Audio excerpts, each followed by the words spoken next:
The two main functions of the mind are sensing and thinking. Sensing means the mind becoming conscious of sense objects, the objects that the sense organs come in contact with. That is a natural response. Being conscious of sense objects is a natural response, spontaneous response, indeliberate response of the mind. In that activity, the idea of a self is not involved. It is the natural function of the mind through sense organs. The other function of the mind is thinking of what it becomes aware of.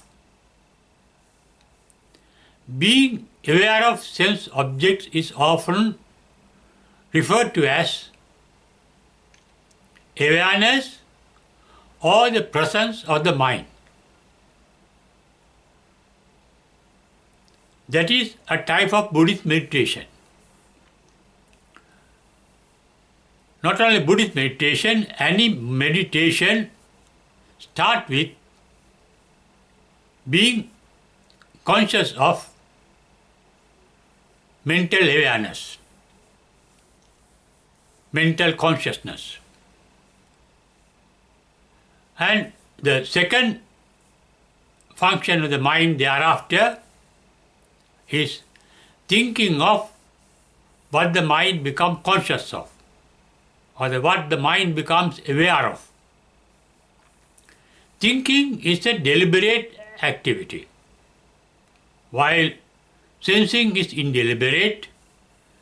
Thinking is deliberate because the self gets involved through liking, disliking, or ignorance. That means we think of things that we like.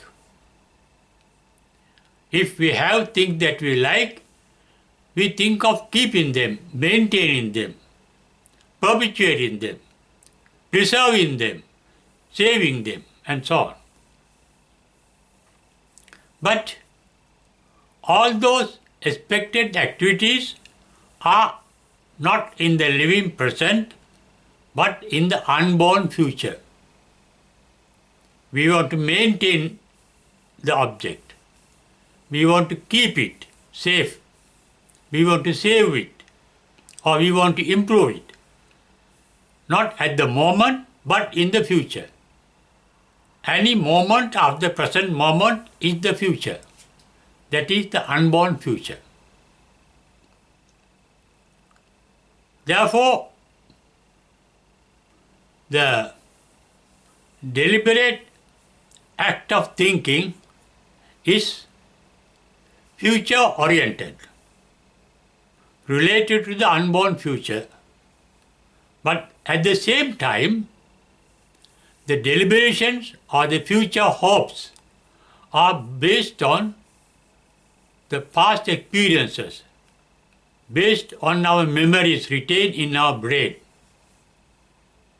Therefore, thinking is a process related to the dead past and the unborn future.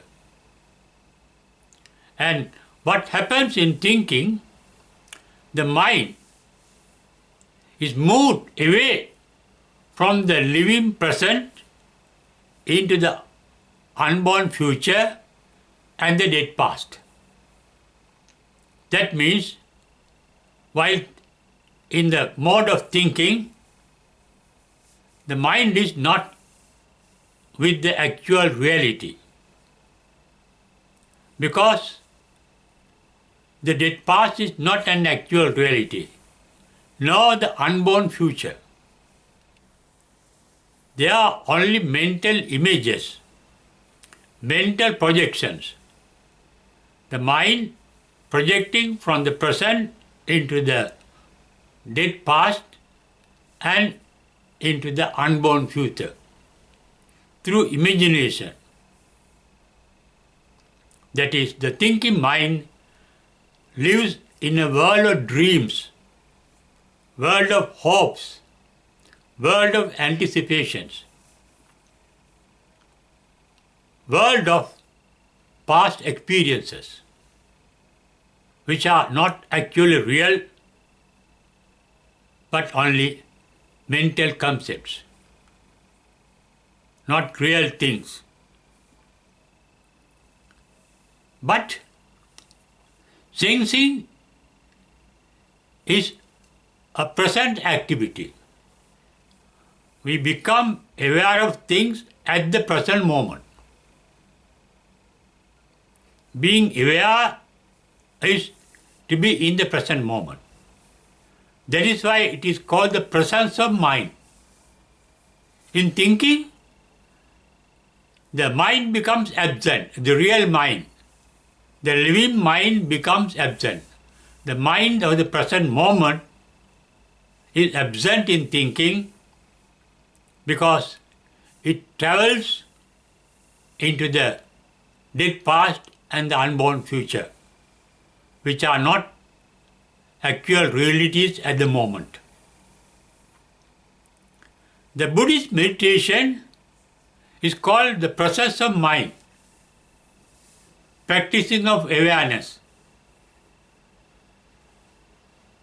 That means living in the present moment, here and now, being here and being now. Thinking is going away from now, from here, through imaginations, through dreaming, through memories. And in that process, the mind is creating so many images, pictures. The dead past is a picture in the mind. The unborn future is a picture in the mind. Therefore, thinking means creating pictures. They are pictures, not actual realities. You may have your own picture, but that is not real you. You may have your own picture in a mirror, that image, but that is not a reality. Thinking means creating a series of mental images which look real but actually not real. Therefore, thinking is a process of creating illusions, things that look real but things that are actually not real.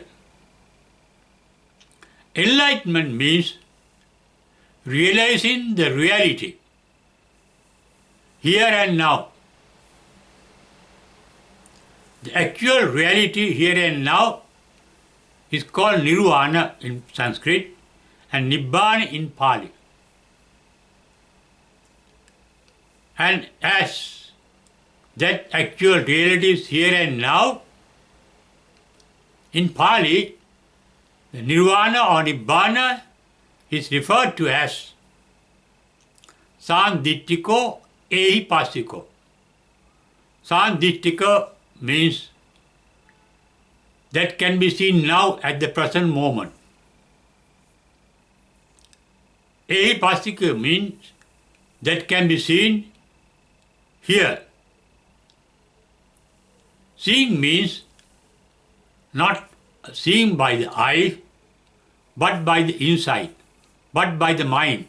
That is a metaphorical expression of the fact that the mind becoming aware of an object of the mind. In fact, the mind is full of objects, actual and illusory. Even actual objects of the mind about the things of the present moment are only reflections.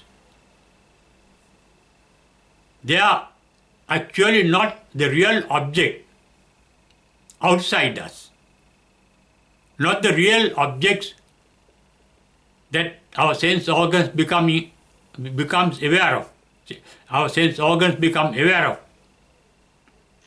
But what the mind creates as mental images, mental pictures.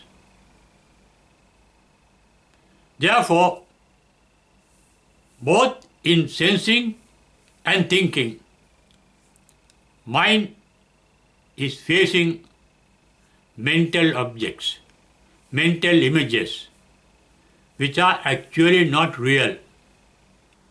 Our mind is full of such illusory mental objects.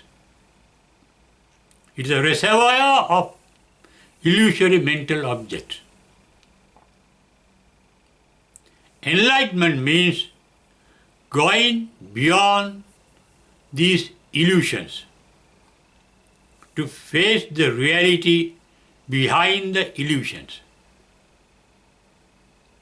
Illusions are appearing real but actually not real. The reality behind is empty of all such illusions, empty of images. That is the reality called nirvana, a state of mind free of mental images. Mental images is a burden in our mind. Getting enlightened is disburdening the mind. The mind is burned with mental objects, means the mind is in contact with mental objects. Contact creates heat. But beyond the mental objects, the mind is free of contact. Enlightenment is not being in contact with even the emptiness. If the mind becomes aware that mind is empty, the mind is not thinking, that means the mind is not enlightened. Because still there is the object of the mind, emptiness as an object. Enlightenment means the nirvana is a state beyond the object of emptiness, the concept of emptiness, the idea of emptiness.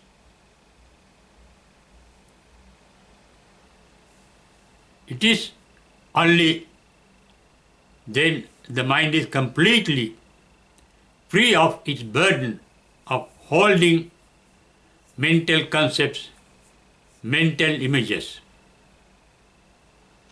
And that emptiness is the background of our mental world as well as the physical world in which we live.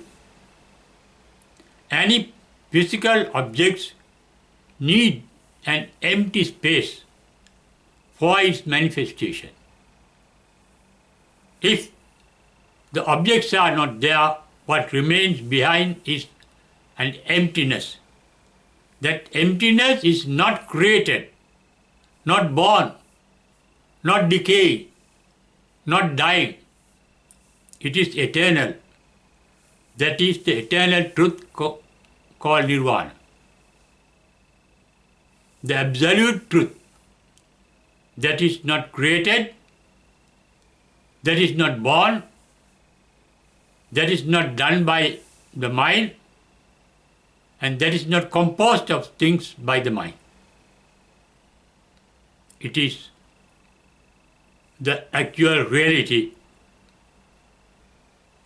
But that reality cannot be grasped by the mind. That is why Buddha has said, Atakkavacharam, in the Ajata Sutta of Kuddaka Nikaya. Ajata means unborn. Abhuta is unhappen, not happen. It is there throughout. That is the eternity. The eternity of nothingness. There is nothing, there is no thing in that emptiness. Enlightenment means being one with that emptiness. The individual, the idea, the concept of I getting completely resolved in that emptiness. That I, that individual self vanishes. There is no more self. Therefore, the eternal bliss of nirvana is impersonal. It is a bliss because there is nothing that what the mind can grasp and get heated. It is perfect tranquility, perfectly cooled down. That state of mind one can experience in Buddhist meditation. But the initial step is not creating a series of mental images by thinking, but just becoming aware of the initial mental object. That is sensation. In that technique of sensation, free of thinking, is the path to enlightenment. Ultimately, the sensation to get dissolved in that emptiness, because at the enlightenment there is nobody to be aware of that enlightenment. It is the impersonal nature,